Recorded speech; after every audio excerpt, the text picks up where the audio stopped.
Buenas tardes. Un saludo especial por parte del doctor Jorge Enrique Vallejo Jaramillo,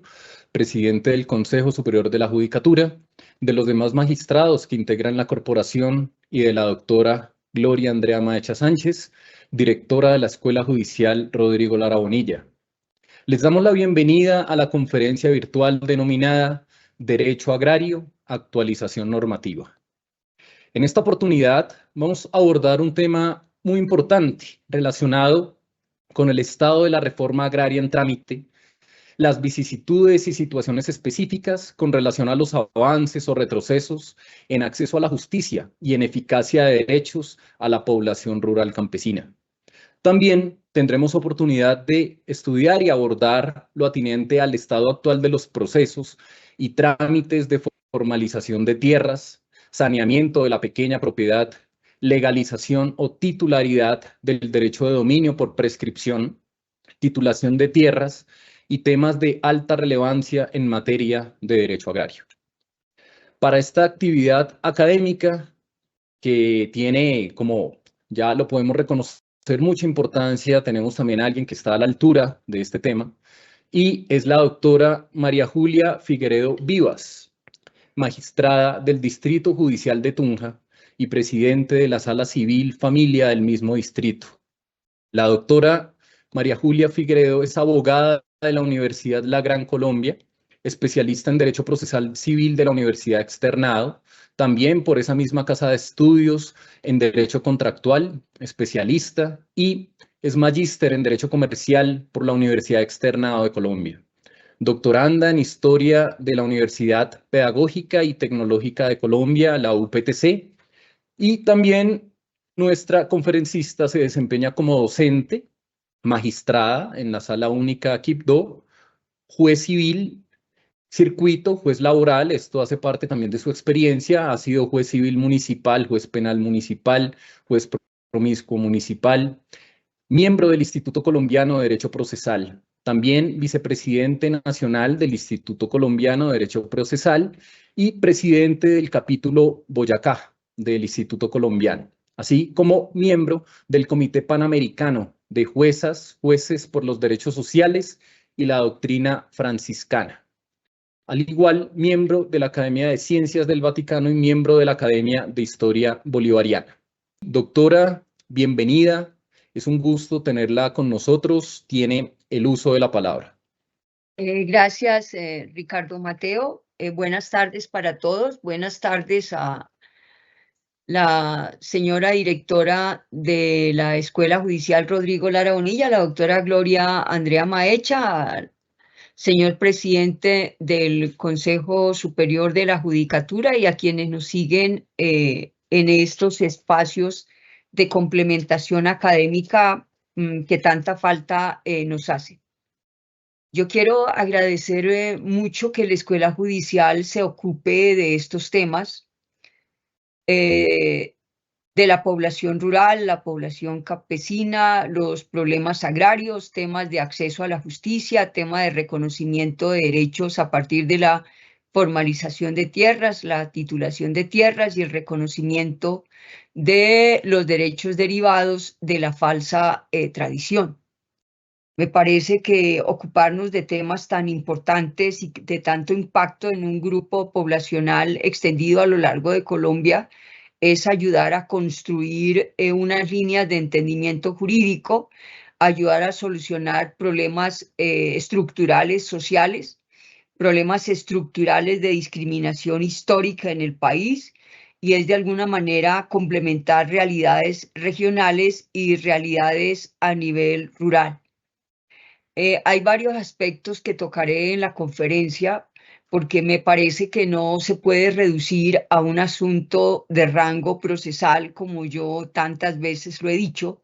a lo que terminó en sustrato los temas de los procesos agrarios, del conflicto agrario, el conflicto por la tierra y la historia de la violencia en Colombia originada en los conflictos por la inequidad en el acceso y distribución de tierras en Colombia, de tal manera que un problema que no solo es de Colombia, sino que es del mundo entero, bien merece una lectura más allá de un asunto meramente procedimental, que ha llevado a que en la práctica se nieguen doblemente los derechos, el primero por la no titulación y el segundo por la negación de acceso a la justicia, al haberse implementado a partir de la T488 del 2014 un sofisma de distracción y de perversión de las cargas dinámicas probatorias establecidas desde la Ley 200 del 36 y que eran presunciones juris tantum en favor de la población rural. De tal manera que trataré cuál es la problemática, cuál es el entendido del concepto de campesino, de población rural, de agrariedad. Revisaré cuál fue el problema que se generó. Trataré de revisar en la evolución normativa a partir de la reforma constitucional de 1936 cuál ha sido el desarrollo, qué aconteció con las normas y la línea jurisprudencial que se traía y cuál es el estado actual en materia de reforma agraria a partir del proyecto de ley 183 del 2024 Senado, 398 del 2024 Cámara, para mirar si el problema es de normas, si el problema es de entendimiento o si la dificultad está en la no atención institucional que corresponde a este tipo de problemáticas. Lo primero que quiero traer a la memoria de quienes nos siguen por redes y quienes están interesados en este tema y para memoria de la Escuela Judicial es señalar qué sucedió en Colombia, cuál fue la transmutación y cuál fue la problemática. Y pues la problemática se registró en que se quiso revertir injustificadamente la carga de la prueba en detrimento de los particulares, de la población vulnerable y de la construcción de un Estado de nación. Este tema de procesos agrarios, de procesos rurales y los temas que he referido antes, formalización, titulación, saneamiento de la pequeña propiedad rural, es un tema de población vulnerable, es un tema de derechos fundamentales, es un tema de cumplimiento constitucional a partir del artículo 64 de la Constitución Política, en una relación necesaria con el artículo 58, 60, 64 y 65 de la Constitución Política, donde se viene a hablar de fomento agropecuario y se viene a hablar de la protección a los trabajadores agrarios, al señalar que es deber del Estado promover el acceso progresivo a la propiedad de la tierra de los trabajadores agrarios en forma individual y en forma asociativa, como se quiso presentar a través de la ley de Sidres. ¿Qué había? ¿Qué se tenía en Colombia? ¿Dónde se generó o quebró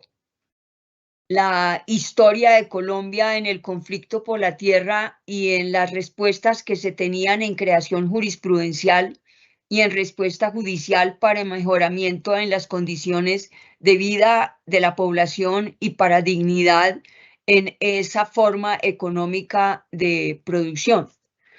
Se venía aplicando el artículo 407 del Código de Procedimiento Civil, que hoy fue reemplazado por el artículo 375 del Código General del Proceso. El tema era pacífico en solventar y recoger las reformas constitucionales de 1936, donde en el artículo 1, 2, se desarrollaba y se creaba la posibilidad de que se tuviera la naturaleza jurídica de los predios con vocación privada a partir de la relación de trabajo con la tierra.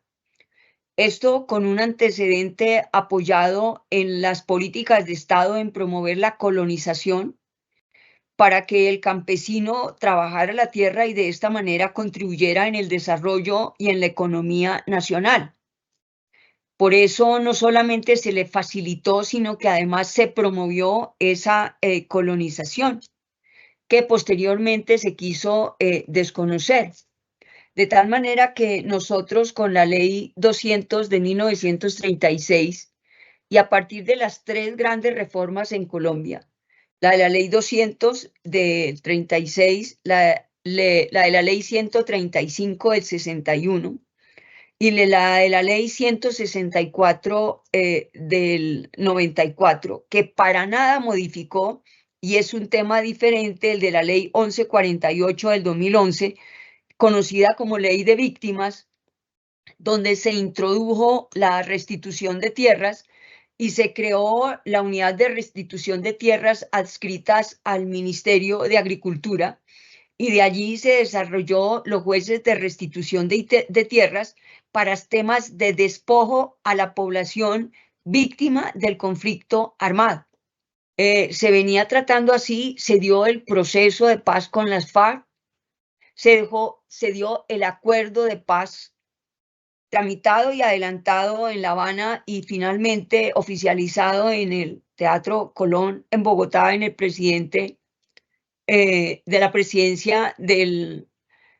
mandatario Santos, donde, pues, ¿qué se decía? ¿Y qué era lo que se proponía?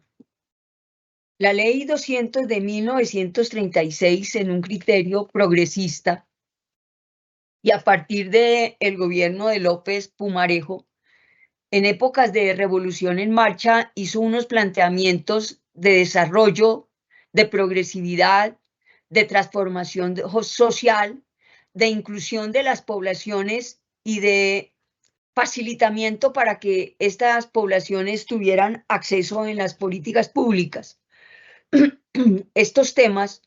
como vemos, es un asunto que no se reduce al campo y al rango procesal, ni al rango meramente formal. Es un tema que se corresponde con la historia nacional, con la construcción de Estado, con las reformas y evolución de las instituciones contenidas en las reformas constitucionales, pero que al mismo tiempo debe revisarse con los contextos internacionales para mirar cada reforma constitucional a qué realidades sociales, políticas y económicas obedecía en Colombia y en el contexto internacional a qué se correspondía. Lo digo porque pues la reforma del 36 tiene mucho que ver con la reforma constitucional de España y con la caída de la monarquía y el impulso de la república en España y el gobierno franquista que derrocó la monarquía en España y el comportamiento que tuvieron los dos partidos tradicionales, el Partido Liberal y el Partido Conservador, con los periódicos que promovían información o desinformación. Estoy hablando del periódico El Tiempo, en manos del Liberal, el periódico El Siglo de la familia Gómez y El Colombiano en Medellín. ¿Qué movían y qué se decía? Es para generar la reflexión a nivel jurídico, a nivel judicial y a nivel institucional, que pues para poder entender un poco los temas de qué es lo que ha pasado con los asuntos de acceso a la justicia en materia de tierras, el manejo de los procesos agrarios en Colombia, pues necesitamos conocer necesariamente la historia del país y la historia o los antecedentes que motivaron, que inspiraron cada reforma constitucional, las propuestas que se han hecho en las reformas constitucionales y la manera como a través de leyes se han desarrollado dichas reformas. El problema era pacífico, como les digo, hasta que se quiso revertir injustificadamente los avances que se tenían en temas de tierras. Fue así como se generó el acceso a través de acciones de tutela para contrariar lo que se consideró un criterio de progresividad y de no regresividad o irreversibilidad que está contemplado en el artículo 4 del Pacto Internacional de Derechos Civiles y Políticos, que son los DESCA. y hacer una interpretación regresiva a la famosa sentencia de la prueba diabólica de las normas agrarias para confundir principios y para desconocer estos principios de progresividad y preexistencia de derechos, aplicación de la norma más favorable a las personas o sujetos de especial protección agraria, como lo que se tenía en Colombia y se había logrado. Quiero recordar a mis compañeros de judicatura y en la institucionalidad jurídica del país en general, que incluso en el Código General del Proceso, en la Ley 1264, en el artículo 375, siendo consecuentes con las ideas que se venían promoviendo, en el parágrafo 2 se incluyó un criterio de interpretación especial y además aquí se reconoce lo que ya reconocía la Constitución en el artículo 64 para vigencia del artículo 2 en fines esenciales de estado de mejoramiento y desarrollo económico, y es que el campesino es un sujeto de especial protección. Posteriormente se dio un acto legislativo que pues refuerza, pero no por ello se carecía de elementos constitucionales y de orden internacional en una constitución ampliada en bloque de constitucionalidad para considerar al campesino como un sujeto de especial protección y por esa misma razonabilidad introducir el criterio de interpretación pro homine y hacer una interpretación jurídica del compendio normativo de la manera que más se correspondiera con las reformas constitucionales. El doctor Palacio, atendiendo al INCODER y haciendo eco en que se necesitaba para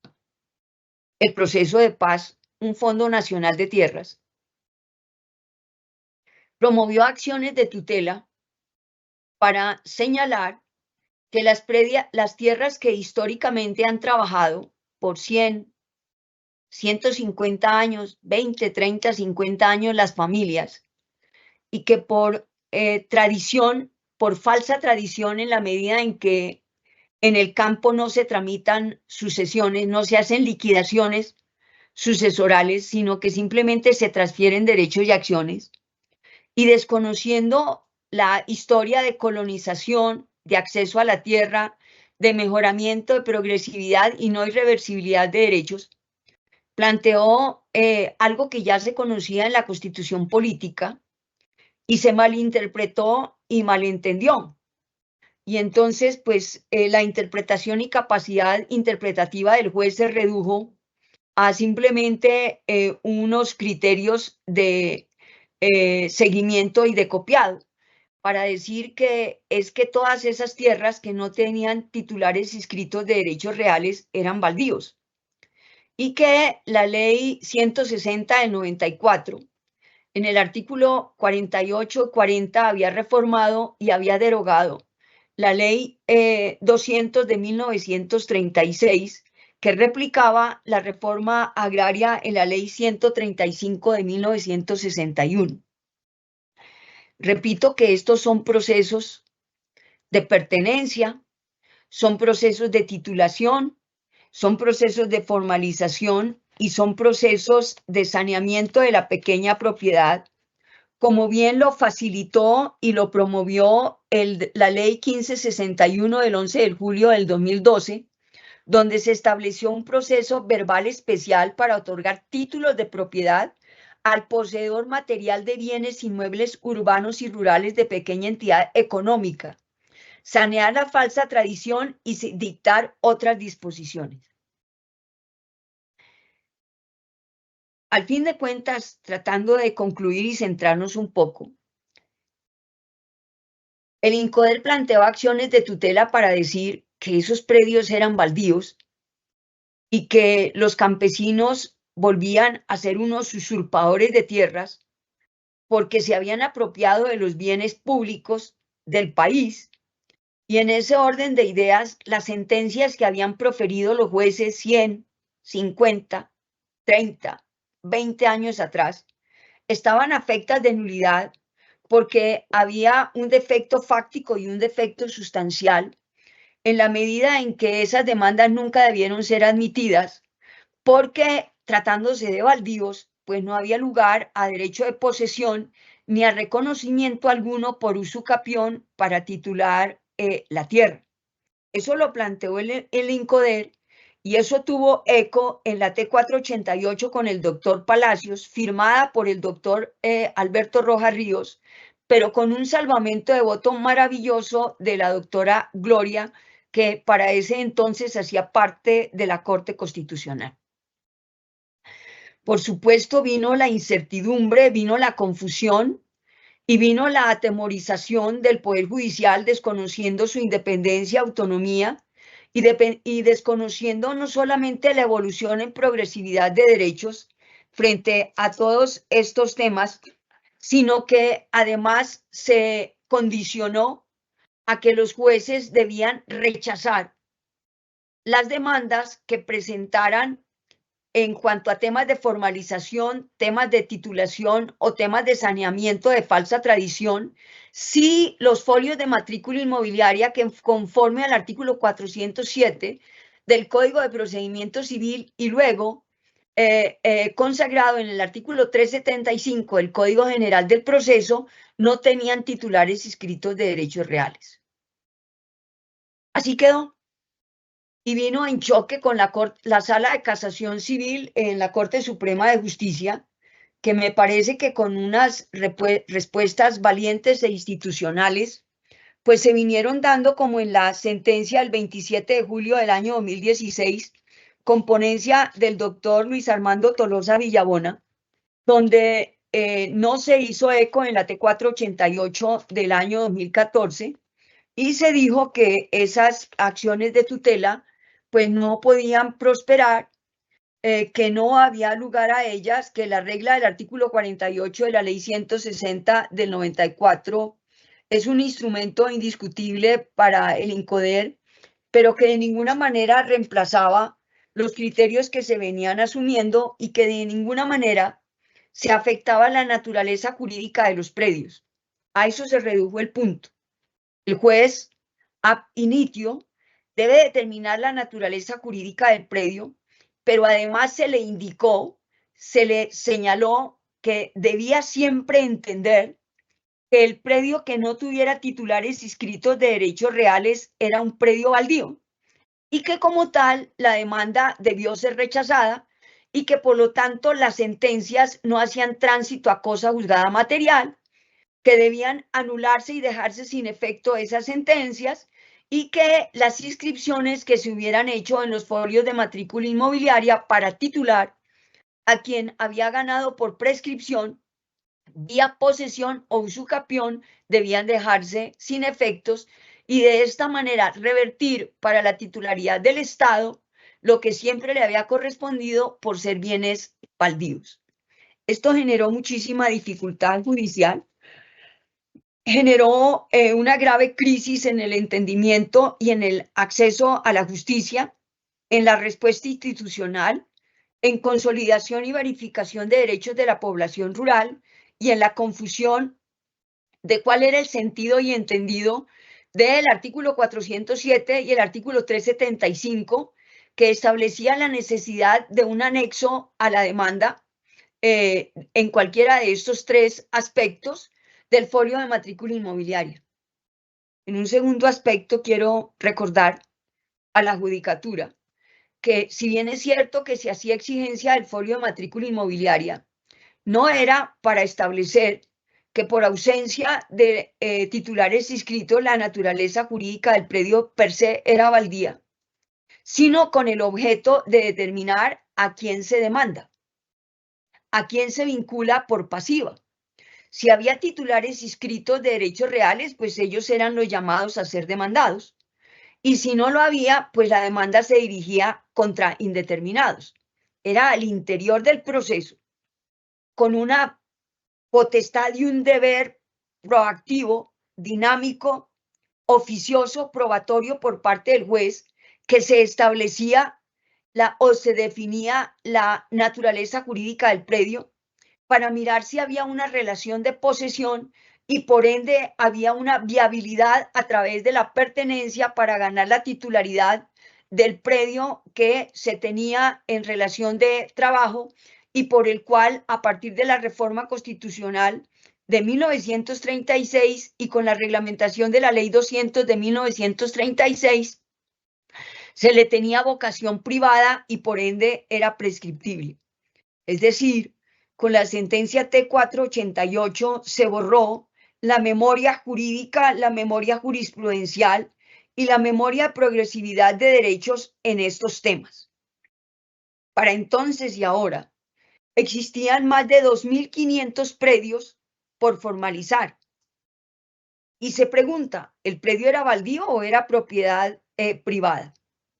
¿Qué tenemos hoy en Colombia? Incertidumbre. ¿En qué se ha mejorado desde la respuesta de acceso a la justicia? En negación plena, porque se rechazan las demandas.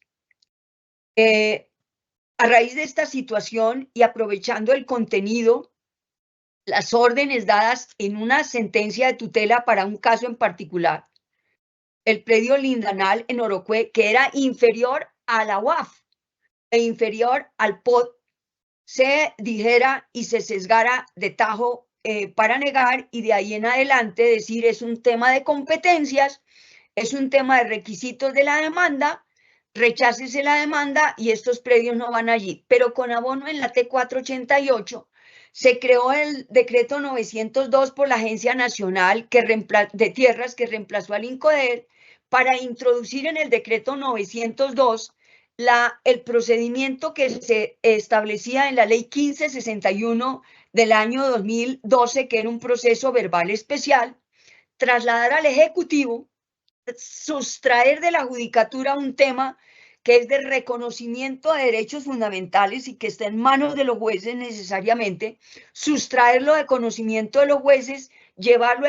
al Ejecutivo por un trámite que se dice que era judicial, pero que está centrado en un ente que hace parte del Ejecutivo, que está adscrito al Ministerio de Agricultura y no a través de una sentencia, sino a través de una resolución, decir que se adjudica un predio baldío, no que se titula un predio que se traía en posesión y como se dicta es un acto administrativo, no se discute su legalidad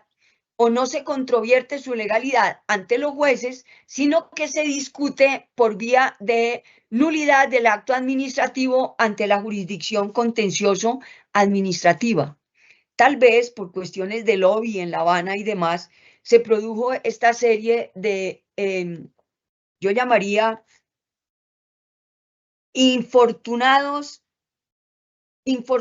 propuestas jurisprudenciales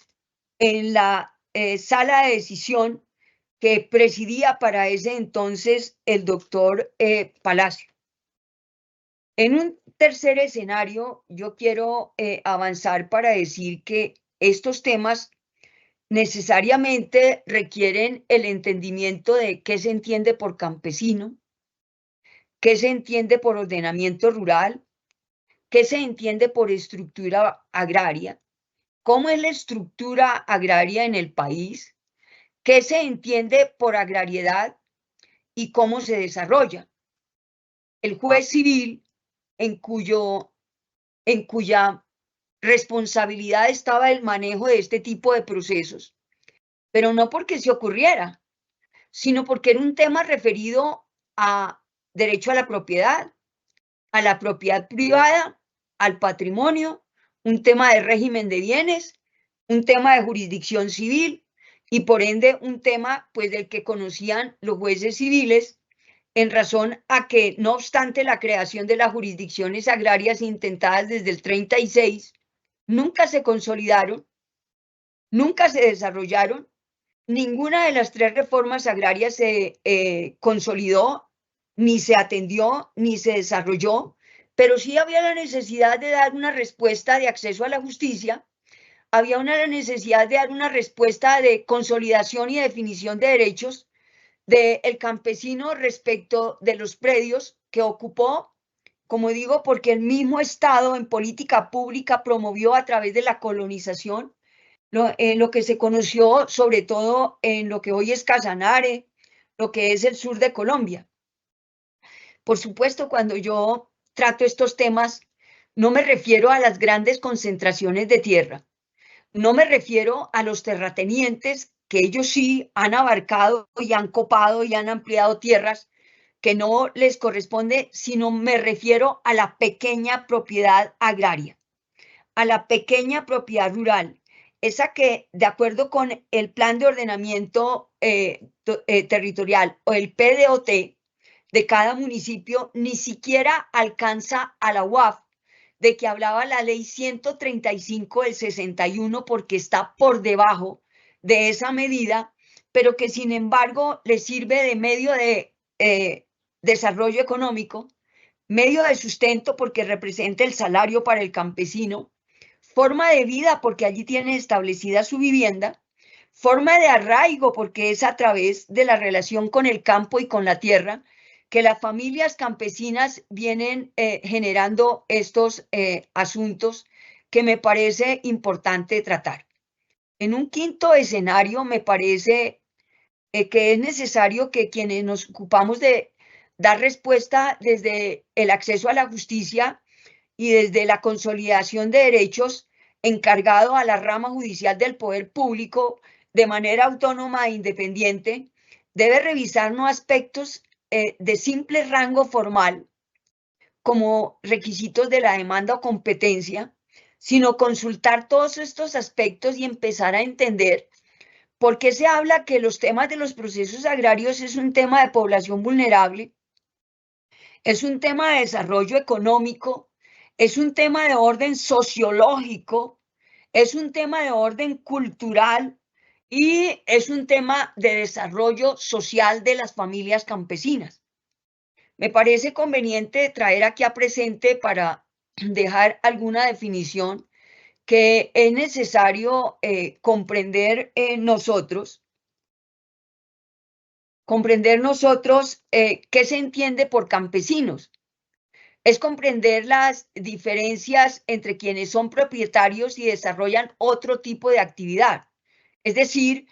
campesino no es una condición étnica, es una condición de identidad, sí,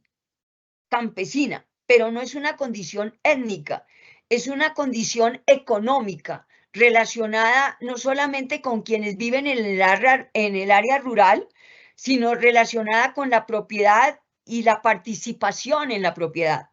la relación con el mercado, la relación con los sistemas económicos y mirar los sistemas de comunicación que generan este tipo de actores sociales, de personajes que mantienen una relación diferente con el terruño. En este sentido, considero que es importante ver esa relación que se establece con el territorio, las participaciones y diferencias que motivan la participación campesina en su articulación con los escenarios, las ciudades, los mercados, el desarrollo, la formalización en el trabajo, el ingreso vital para el campesino. El campesino no necesita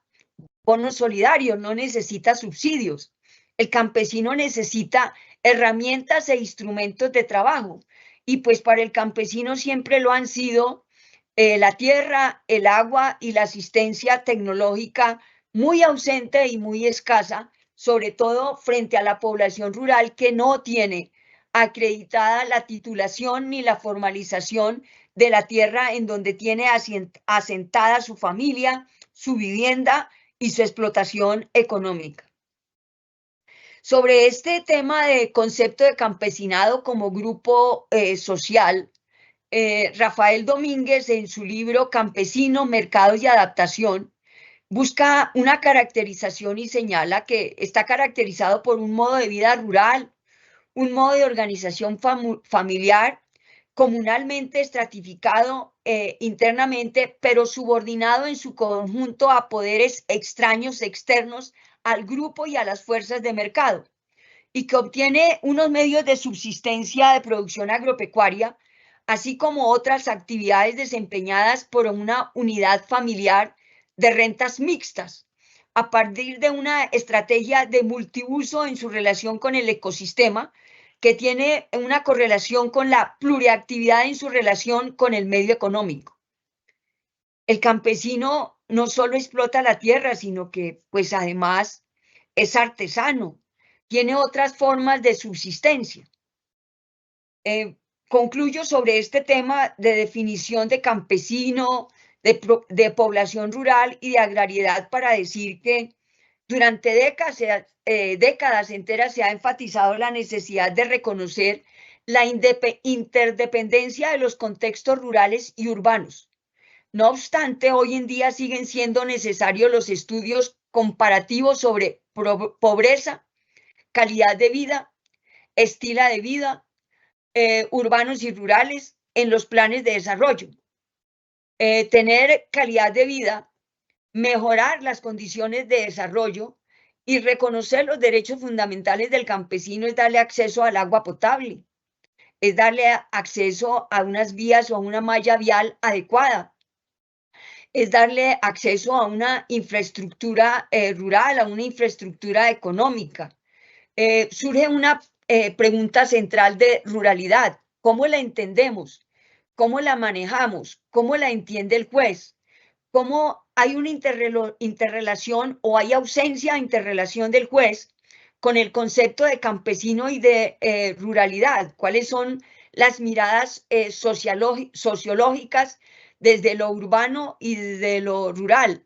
Hoy en día hay una baja densidad demográfica y el predominio en la agricultura, en la estructura productiva, ha sido algunos aspectos convencionalmente utilizados, pero obviamente desconocidos. En un sexto aspecto, y pues para manejar los tiempos que me dio la escuela judicial, quiero recordarle acá a todos los que estamos pues, conectados en estas conversaciones, desde el entendido de cómo se generó y cómo se dio en Colombia pues, la conceptualización sobre estos temas. En el año 36, ¿qué contextos estaban? En el caso colombiano se quiso construir una idea de nación. Esta idea de nación fue una construcción de élites republicanas criollas en la conformación de identidad nacional de la élite y el surgimiento de la identidad regional. En los proyectos de construcción de Estado Nacional no se supuso y no se estuvo vigente la incorporación de las identidades regionales. ¿Qué iba sucediendo entonces y de qué manera se daba? Para esa época, pues se dio lo que se conoció en la historia de gobierno, en la historia de las políticas públicas y en las reformas constitucionales, la revolución en marcha. En la constitución del Estado-Nación y el mito de una cultura nacional moderna, ¿qué fue lo que se entendió como la revolución en marcha? Fue un proyecto de una fracción del Partido Liberal de la década de los años 30 para la modernización de Estado. ¿Y qué se quiso? Adecuar el Estado a las nuevas condiciones mundiales de acumulación de capital y de riqueza. El capitalismo ha influido enormemente en todos estos planteamientos a nivel del Banco, el BID, el Banco Mundial y las políticas públicas que el capitalismo desde entonces genera. Este no es un tema de si se tiene ideas socialistas, si se tiene ideas comunistas, si se tiene ideas de izquierda. Es un tema de justicia con la población campesina y fue así como en el proyecto adelantado por Alfonso López Pumarejo se recogió el debate que desde décadas anteriores se venía dando por dirigentes liberales y habían adelantado pretensiones de ampliar la base política, consolidar la intervención del Estado para dinamizar varios aspectos: la educación con la Universidad Nacional, el campo con la reforma agraria y la actividad industrial. Fue así como la Revolución en Marcha impuso un conjunto de reformas importantes que cambiaron la fisionomía de Estado y la correlación de las fuerzas y políticas. Dentro de estas grandes reformas estuvo la Reforma Constitucional de 1936, que modificaba en muchos aspectos la Constitución de 1886, la relación del Estado con la Iglesia, la independencia del gobierno y del Estado, de la hegemonía de la Iglesia y muchos otros aspectos. Yo traigo a presente estos temas para ver pues, cómo surgió la Constitución de 1936, a qué ideas políticas, a qué ideas sociológicas, a qué necesidades regionales, a qué dificultades de las poblaciones rurales se correspondía y así mirar cuál fue la respuesta que se quiso dar, porque nosotros no podemos venir acá a ser fugitivos de la historia nacional, de la historia de Colombia y de lo que ha sido la respuesta a nivel de gobierno, a nivel de judicatura y a nivel de parlamento en el facilitamiento o mejoramiento de las condiciones de vida en el campo y el crecimiento de desarrollo económico para el país al permitir y facilitar la titulación y formalización del crédito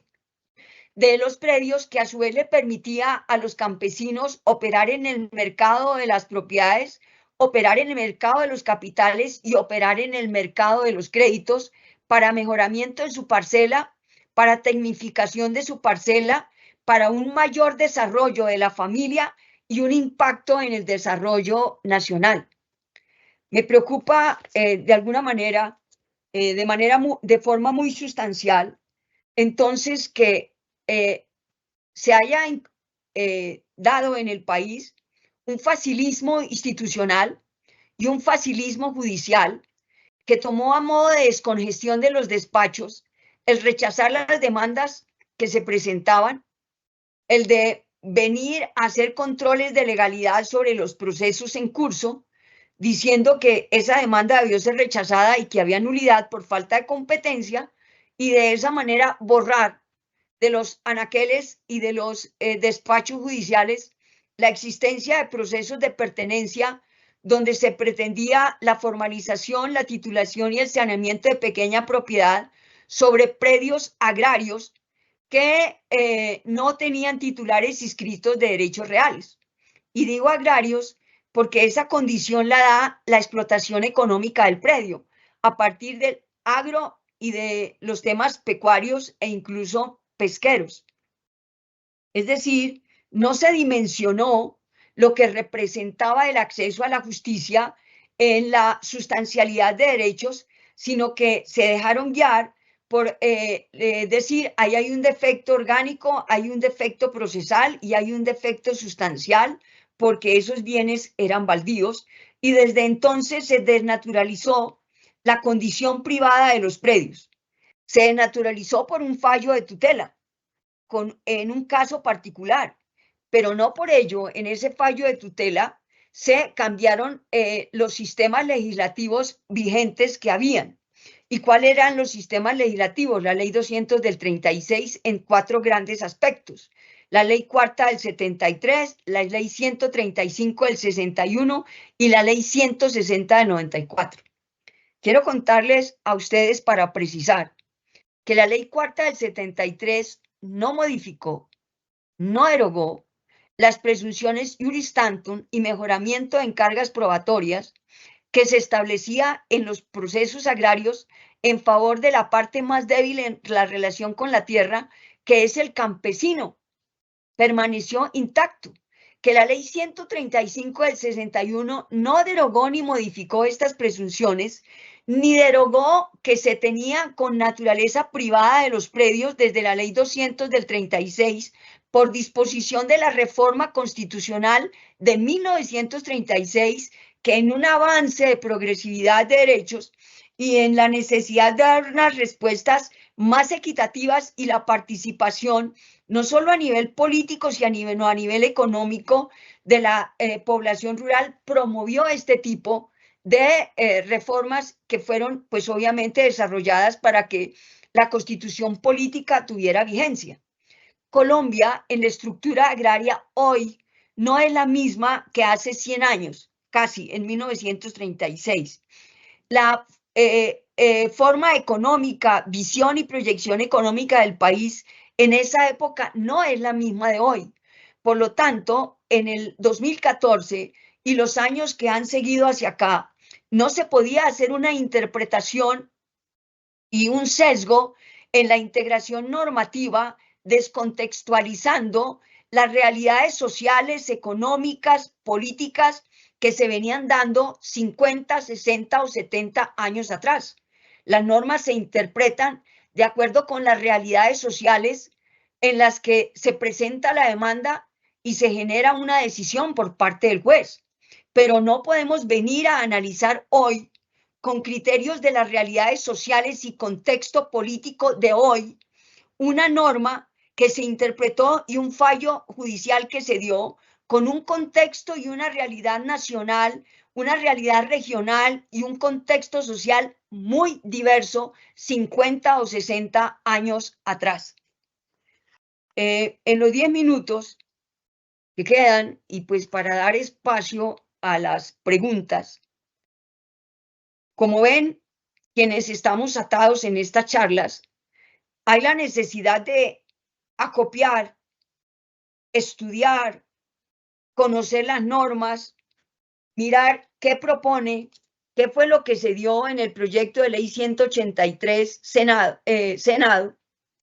qué fue lo que se dio en la reforma constitucional de reforma agraria que se nos vendió el año 2023 y 2024 y que no entró a funcionar,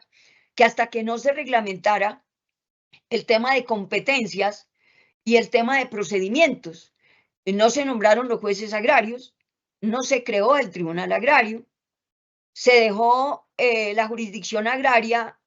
en una cabeza de cierre en la jurisdicción ordinaria,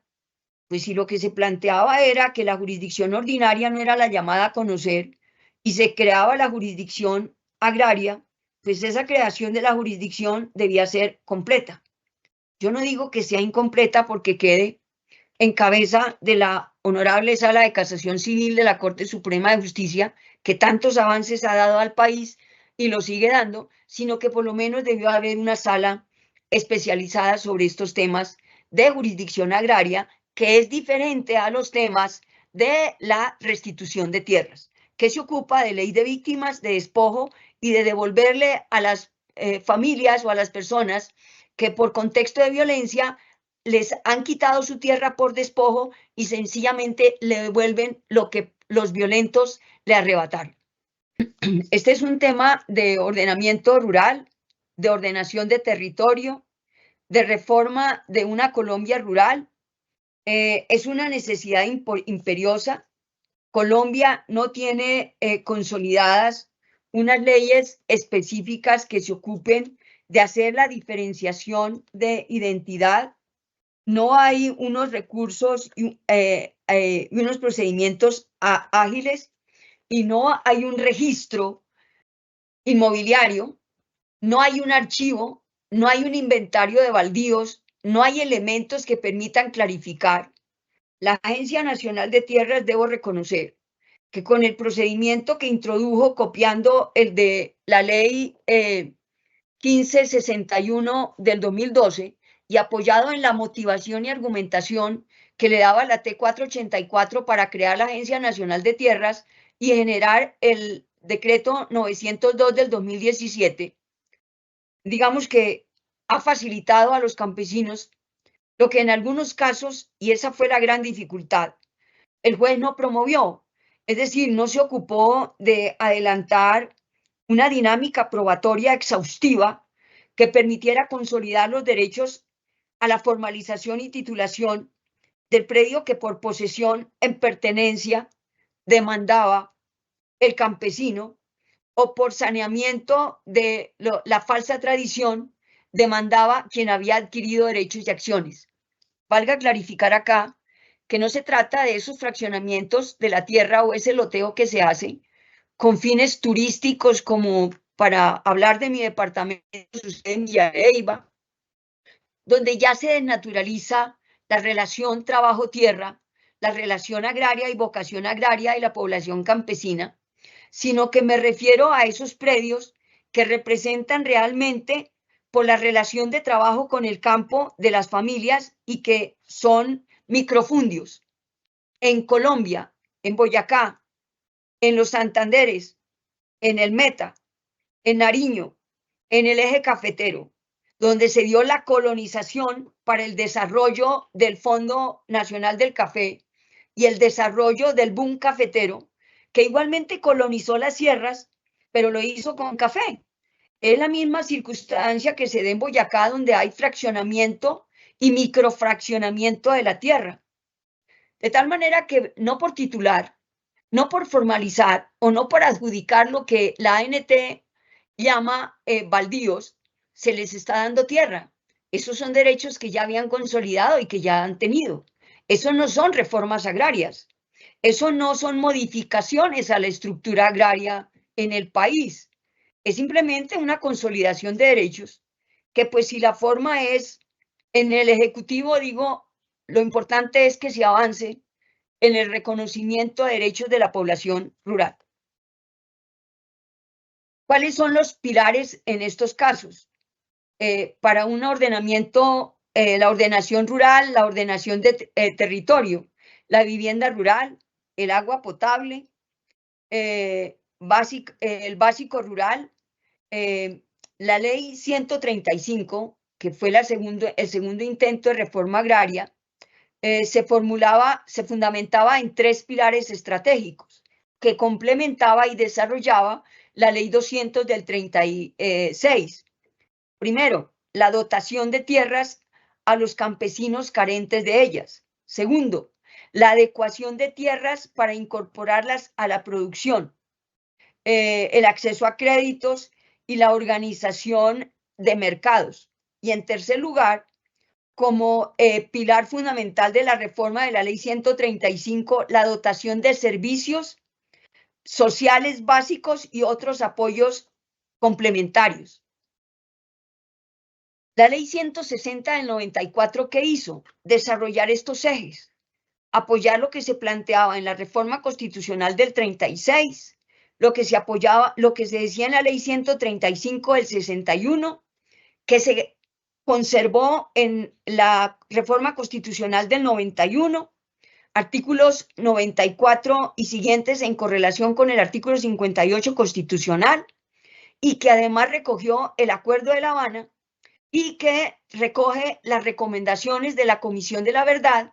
en la medida en que se propone que se cumpla con el proceso con el Acuerdo de Paz, y en el punto 1.1 del Acuerdo de Paz se recoge lo que se planteó en la reforma constitucional del 36, se amplió en la ley 135 del 61 y ya estaba en nuestra constitución política actual. ¿Qué se pretende solucionar con las reformas agrarias? 2 problemas, y termino en 2 minutos para dar espacio a las preguntas. Se permite solventar y de alguna manera modificar la estructura agraria para acabar con la concentración de la propiedad de la tierra en unos pocos dueños, que son los latifundistas, que es a donde realmente debe hacérsele control para mirar cómo adquirieron esas tierras, qué dicen sus títulos, cuáles eran las áreas, cómo se les adjudicó, con qué criterios se les adjudicó, qué transparencia, qué equidad y qué claridad se dio a quienes se les adjudicaron grandes extensiones de tierra. Y en segundo lugar, ¿qué se pretende solucionar? Además de la concentración de tierras, la baja productividad agrícola. Se busca evitar e impedir el déficit de explotación de las tierras y la especulación en su precio. Todo esto está apoyado en procesos liberalizadores del primer constitucionalismo y manifestación del ideario del Estado social, de derecho, y exponiendo contenidos referentes a la función social de la propiedad y de la libertad de empresa. Existe una angustia permanente de una sociedad rota y violentada. La Declaración de los Derechos del Hombre, al igual que los DESCA y la Declaración de los Derechos del Ciudadano de 1979, puso en circulación la fórmula de la propiedad privada como un derecho sagrado, de tal manera que pues esos derechos no pueden borrarse de un plumazo para venir a decir que hay una usurpación y que Colombia es un país de baldíos, cuestión que modificó en la estructura agraria y que modificó en la naturaleza jurídica de los predios a partir de la Ley 200 de 1936. Este es un asunto de política pública, es un asunto de democratización de acceso a la propiedad, es un tema de bienestar social, de buen vivir, de regularización de la propiedad incluso para recaudo fiscal. Colombia hoy no tiene una norma unificadora en materia de tierras. Y digo que no lo tiene porque en el proyecto de ley, que pues ya por lo menos es ley y falta la sanción, se dice todo lo contrario a lo que se dijo en la T488 y se copió de alguna manera hacer un importante inventario de sentencias de baldíos y de historia de línea jurisprudencial en materia de baldíos, pero que en las que se dijo que el tema era de adjudicación y era de baldíos. Y con la propuesta de las normas se dice no, ese no es un tema de baldíos, ese es un tema de formalización de derechos en la relación con la tierra que debe estar en manos de los jueces. Por eso no debe estar en manos del Ejecutivo, sino debe estar en manos de la Judicatura y se crea la jurisdicción agraria. Pero incurre en varias inexactitudes. Los recursos se tramitan es ante el Consejo de Estado, no ante la misma jurisdicción. Genera conflictos y debo reconocer que hay criterios de interpretación y ámbitos de explicación específicos en el artículo 3 y 4, y hay cuestiones de género que me parece importantes que se introduzcan, y se recoge un tema muy bien desarrollado por el doctor Octavio Tejeiros, hoy presidente de nuestra Corte Suprema, respecto de los principios del derecho agrario y del proceso agrario y rural. Principios del derecho agrario y del proceso agrario que se han desconocido, que no se han aplicado y que faltó desarrollar. Dejo aquí porque me parece que no es bien presentado excederme el tiempo y estoy a disposición de la Escuela Judicial para mirar si se hace un diagnóstico para establecer las necesidades vigentes de la justicia rural en Colombia. Quedo a disposición de la escuela. Muchas gracias, gracias por oírme, y a quienes nos siguen, gracias por interesarse en estos temas, a la escuela y al Consejo Superior. Gracias por facilitar los espacios para sensibilizar, ilustrar, informar, aclarar y madurar todos los aspectos referentes a los derechos de los campesinos, el derecho agrario y el derecho procesal agrario. Doctora, fantástica la iniciativa, pero además, desde ya quisiéramos, digamos, una suerte de conclusión preliminar desde la escuela, destacando su generosa, su erudita intervención, pero además mediada por una capacidad pedagógica notable de hacer accesible, entendible lo complejo, ¿sí? Un tema profundo, un tema tan relevante, pero siempre en boga como este. Ha destacado la doctora asuntos como el estado de la reforma agraria en trámite, las vicisitudes y situaciones específicas con relación a avances o retrocesos en acceso a la justicia, pero además desde el principio ha hecho esas precisiones sobre que no es un tema que se puede agotar o abarcar desde una perspectiva meramente procedimental, sino que es sustancial per se. Ha hecho esa definición de campesinado y de campesino, que por cierto, doctora, quisiéramos ahorita que le volvamos a dar la palabra, que nos pudiera recordar el texto que citó, ya que hay varias personas en el chat que nos están escribiendo y están interesadas en que reitere el nombre de esa obra. Y bueno, doctora, al igual a usted, dado esa caracterización sobre este concepto sociopolítico fundamental,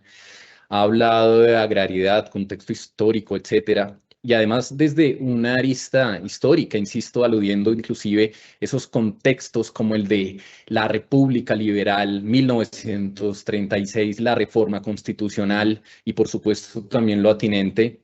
a ese tema tan relevante como la modernización sin modernidad, que nos hace pensar en textos o ensayos canónicos en la historia intelectual de Colombia, como el de Rubén Jaramillo Vélez. Doctora, pues este comentario solamente es como una antesala para hacerle estas preguntas. Tenemos 3 preguntas. Quisiéramos comenzar con una primera pregunta y es si usted considera que en virtud de la Constitución del 91 y en virtud del Acuerdo de Paz se han presentado reformas frente a las 3 reformas agrarias propuestas en el país. Quisiéramos que hablen eso, doctora. Con la reforma constitucional del 91 es una constitución rica en reconocimiento de derechos. Es una constitución que mantiene los criterios de progresividad, de irreversibilidad y de no retrospección o no regresividad en materia de derechos humanos. Este es un tema de derechos humanos. El acceso por la tierra, el derecho a la tierra es un tema de mínimo vital. Es un tema de forma de subsistencia y de fuente de vida, de fuente de trabajo, fuente de empleo, fuente de desarrollo económico. De tal manera que pues así debe entenderse y la Constitución de 1991 de manera ampliada recoge la progresividad de las reformas estructurales dadas en la reforma constitucional de 1936. Es que lo que yo hago ver es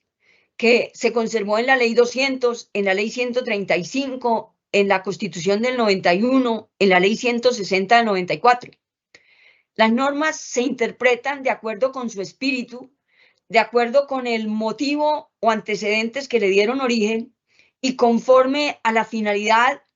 que persiguen para dar respuesta a las problemáticas sociales, a las problemáticas de algunos sectores de la comunidad discriminados y vulnerables como la población campesina. Y por eso en cada norma se dice,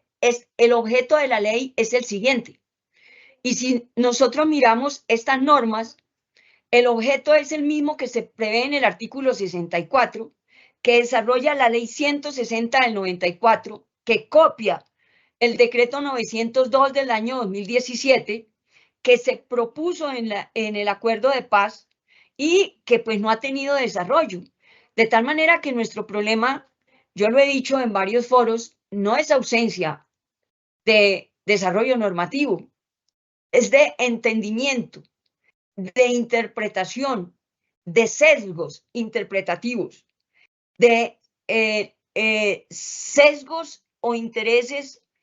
no siempre claros alrededor de los temas de redistribución de la tierra, de estructura agraria, de reforma agraria, de repartición de tierras, de expropiación, incluso de compra de tierras. Habráse visto, por ejemplo, me quedé sorprendida cuando vi que una de las fincas que estaban comprando era la de un líder expresidente para repartirlas entre los campesinos. Pues cuando se adquieren tierras, que es diferente a despojarlas, es diferente a confiscarlas, y a los campesinos les han hecho una expropiación y confiscación de sus tierras sin indemnización, vulnerando el artículo 58 de la Constitución Nacional, porque la posesión es de recibo y la posesión es un derecho real precario, del cual se desprenden derechos económicos que no solo son apreciables, sino que incluso son objeto de transferencia y hacen parte del patrimonio de quien ha accedido a esos derechos de posesión. Así es de que la Constitución Política del 91 está bien concebida. Lo que está es mal entendida e inaplicada e irregularmente tratada en los fallos de tutela y los fallos de tutela posteriores a los del año 2016, 2017, con liderazgo del doctor Armando Tolosa, en cabeza de conjueces como el doctor Jairo Parra Quijano, como el doctor Bonivento Fernández, que dijeron a la T488 que no era de recibo, que vulneraba derechos adquiridos, vulneraba el principio de confianza legítima, desatendía el criterio de seguridad jurídica, desatendía el principio de independencia y autonomía de los jueces y vulneraba los derechos fundamentales de los campesinos y de los trabajadores de la tierra. Por eso es que hace un momento dije que Colombia no tiene una norma unificadora en materia de tierras y la manifestación y el tema rural, que se espera haya un buen entendimiento con los avances que hace en un estado actual en materia legislativa con lo que fue el proyecto de ley 183 Senado, 398 Cámara. Alrededor de los debates y sobre este tema desde la concepción histórica, hay que mirar siempre cómo se manejó en los debates del Senado en el año 36, en el 65 y en el 94, las reformas agrarias, cuáles eran los intereses, cuáles eran los partícipes, los actores sociales, a qué se quiso dar respuesta. Solo en la medida en que se entienda qué fue lo que se discutió en el debate, se puede comprender qué fue lo que quedó en la norma, por qué quedó así, en qué se fraccionó, en qué se cambió y cómo es que debe interpretarse. Yo finalizo esta pregunta diciendo que el artículo 375 del Código General del Proceso no dice que los predios que carecen de titulares de derechos reales son baldíos. Dice que debe acreditarse si hay titulares inscritos, porque es un anexo de la demanda, pero para mirar a quién se demanda. Y dice que debe citarse pues a las entidades que se ocupan de los temas agrarios que deben intervenir, pero la Agencia Nacional de Tierras no es parte en ese proceso. Se le cita para que intervenga, como se cita a la Procuraduría para clarificación de la naturaleza jurídica del predio. Yo considero que lo que debe hacerse es lo que se planteaba por el doctor Armando y que me permito precisar en estos temas, en este punto. No sobra indicar que en este tipo de litigios, los agrarios, corresponde al juez verificar y controlar la pertinencia y la legitimación de la pretensión invocada, aplicando para ello el Código General del Proceso, y ha de observar especial celo en la instrucción y valoración probatoria. Obvio, discuta la naturaleza jurídica del predio, pero discútalo en el proceso, pero no porque la Agencia Nacional de Tierras afirme que ese predio es baldío porque le parece, y le parece porque es que en la T488 se dijo que lo que careciera de titulares inscritos de derechos reales es baldío. Esa no es una modificación normativa,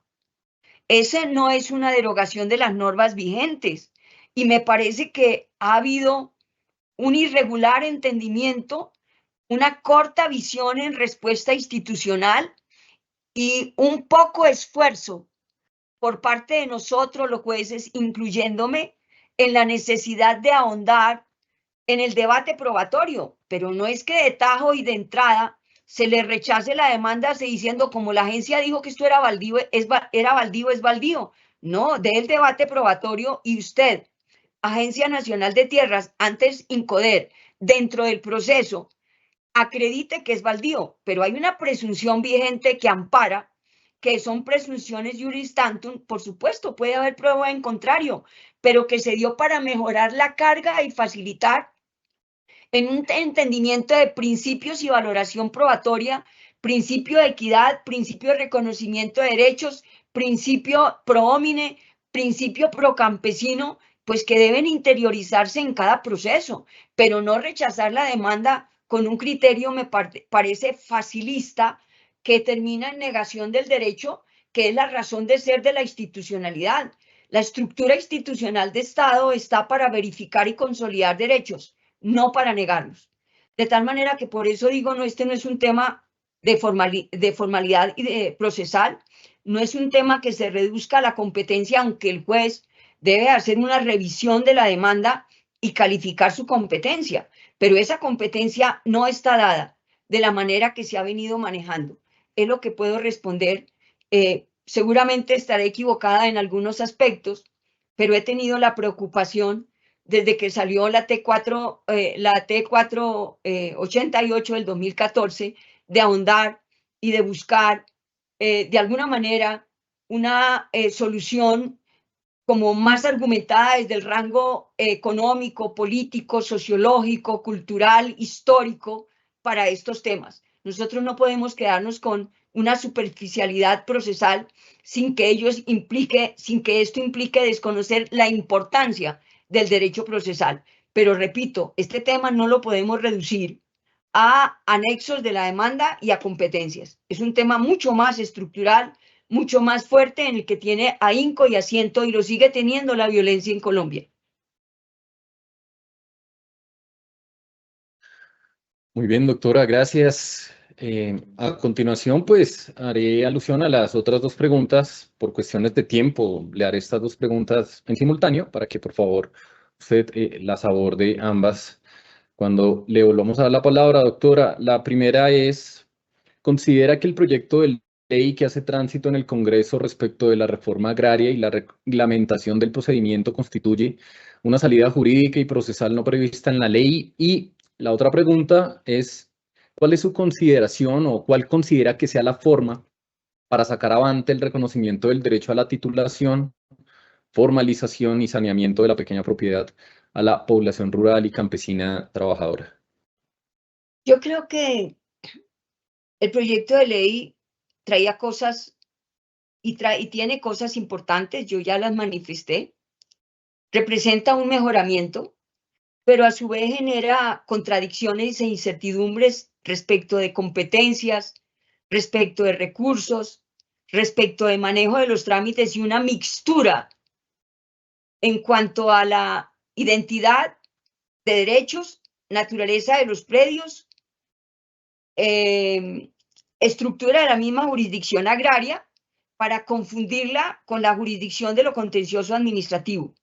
Me parece que si este es un tema que se está diciendo, se busca para mejorar y para, desde la política pública, dar una respuesta adecuada a la población rural, en ordenamiento territorial y en ordenamiento rural, y se busca así una propuesta sobre lo agrario. Hay que mirar, pues, qué comprende, pero hay confusión que bien valdría la pena que se hubiera revisado. Tal vez faltó debate, faltó una participación social con unos líderes agrarios más instruidos, más comprometidos, que de alguna manera visibilizaran, y faltó una conformación adecuada del Parlamento en el entendimiento y respuesta a estos temas. Tiene cosas buenas, pero hay otras cosas que debieron ser modificadas. Implica un avance, por supuesto, pero hay aspectos que valdría la pena revisarlos y que podrían ser discutidos incluso por vía de excepción de inconstitucionalidad. Excepción que además la puede hacer en cada caso motu propio el juez. Es lo que puedo decir en cuanto a la respuesta que considero debería, o de manera más adecuada, solventaría la problemática alrededor de los procesos agrarios y los problemas por formalización, titulación y saneamiento del microfundio, de la pequeña propiedad, de los derechos y acciones, falsa tradición a través de la pequeña propiedad, pues debe estar dada en un trámite ágil, expedito, que se cumplan los principios que refiere la ley, los criterios de interpretación, los principios del artículo 5º, los enfoques que refiere el artículo 6º, y los temas de asuntos de los que conocen los jueces y los tribunales agrarios. Si se crea una jurisdicción agraria,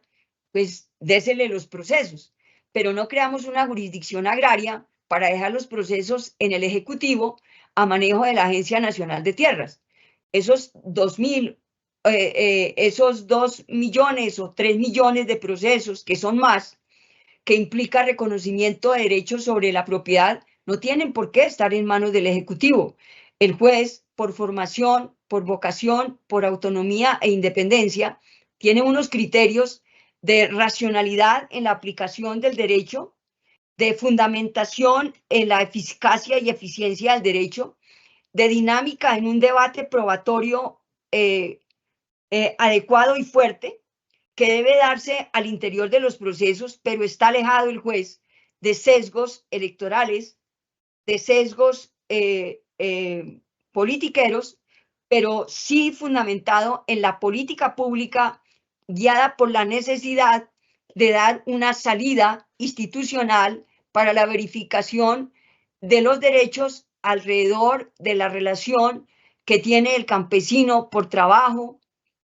con la tierra y donde pues ha estado su arraigo, el de su familia, tiene su fuente de vida, su forma de vida, su cultura, su desarrollo y su proyección, no solo para él, sino que pues siempre se le ha discriminado. Hay una discriminación estructural histórica alrededor de la población campesina en condiciones de acceso a la salud, de acceso a la educación, acceso a servicios básicos, en muchos aspectos que deben superarse, pero para esto se requiere un acuerdo nacional, una confluencia institucional, una voluntad política y desde la política pública institucional judicial mirar que las estructuras jurisdiccionales del Estado están es para reconocer derechos, no para generar incertidumbre. Es lo que yo puedo decir. Nuevamente, pues se me quedarán muchas cosas. Les propongo un segundo escenario para concretar aspectos más puntuales en una próxima fecha. Si no se da así, agradezco enormemente el espacio. Espero que haya generado reflexión y algunas respuestas. Seguramente quedarán muchas preguntas y muchas cosas por tratar mejor, pero el solo hecho de ponerlos en la memoria de todos los jueces y que quede para quienes nos escuchan y nos siguen, ya es suficiente porque sigue generando una conciencia social para dar respuesta desde la justicia social, que es la que se corresponde con los derechos humanos y los derechos fundamentales. Muchas gracias a la escuela y muchas gracias, Ricardo. No, doctora, muchas gracias a usted y de nuevo muy bienvenida a su moción, su iniciativa de que haya un segundo espacio para continuar con estos temas tan relevantes y en boga.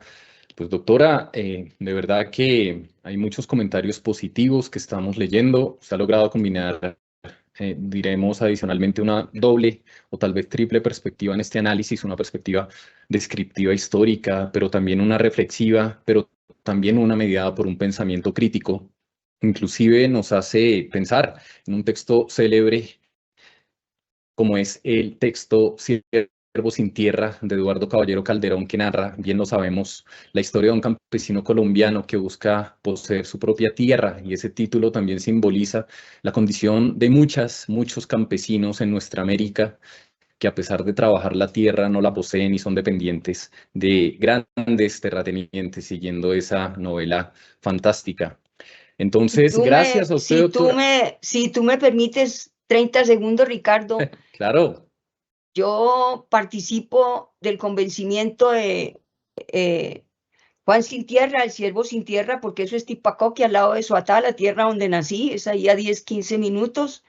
pero participo de la vulneración del derecho porque es la historia de mi padre. De tal manera que cuando yo hablo de estos temas, tengo una fuerza